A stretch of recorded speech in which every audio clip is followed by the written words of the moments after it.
চকলেটও এনে দিল না। আর তখনই একটা পরী আসে। তুমি একদম কান্না করো না, আমি তোমাকে একটা জাদুর ক্যাডবেরি গাছ উপহার দেব।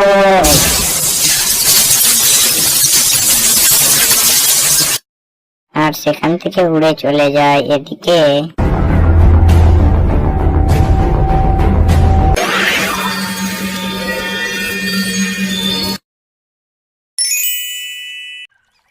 আরে মা, সকাল যে হয়ে গেছে, আমাকে রিক্সা নিয়ে বেরোতে হবে। তুই বাড়িতে থাকিস। ঠিক আছে বাবা, তুমি যাও, তবে জলদি করে চলে এসো। ঠিক আছে ঠিক আছে, আমি চলে আসবো।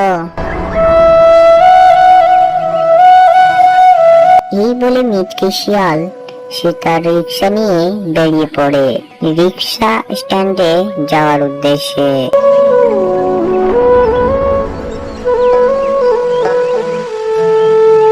তারপর সে সেখানে পৌঁছানোর পর গাছের নিচে বসে থাকে।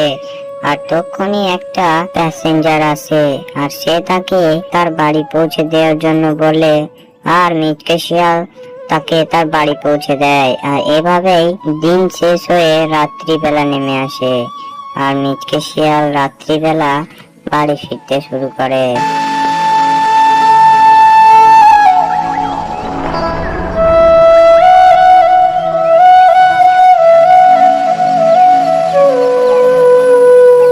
বাড়ি পৌঁছানোর পর মিচকে শিয়াল দেখে যে তার মেয়ে ঘুমিয়ে পড়েছে, তাই সে নিজেও ঘুমিয়ে পড়ে। পরের দিন সকালবেলা আমাকে যে আবারও রিক্সা নিয়ে বেরোতে হবে, তুই বাড়িতে থাকিস। ঠিক আছে বাবা, তবে বাড়ি ফেরার পথে আজকে আমার জন্য তুমি চকলেট নিয়ে এসো। ঠিক আছে, আমি নিয়ে আসবো।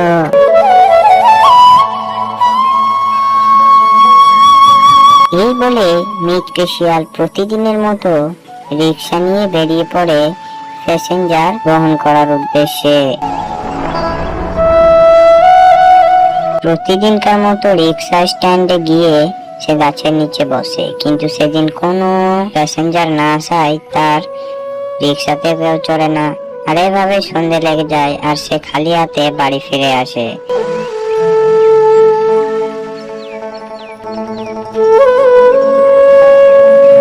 ওই বাবা, আমাকে চকলেট দাও, আমি তো চকলেটের জন্যই তখন ধরে অপেক্ষা করছি। আরে আমার সোনা মা, আজ যে আমার রিক্সায় একজন ওঠেনি, তোকে আমি কি করে দেব?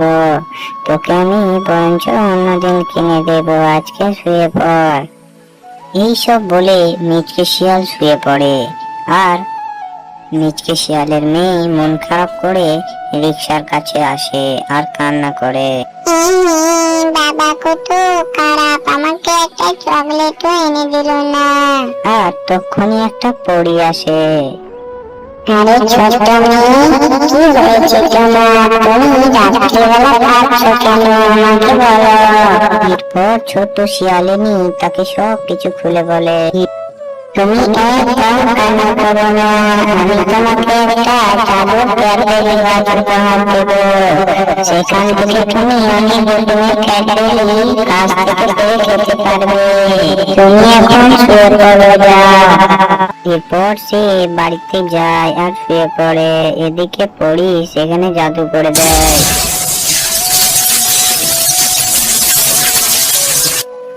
আর সেখান থেকে উড়ে চলে যায়। এদিকে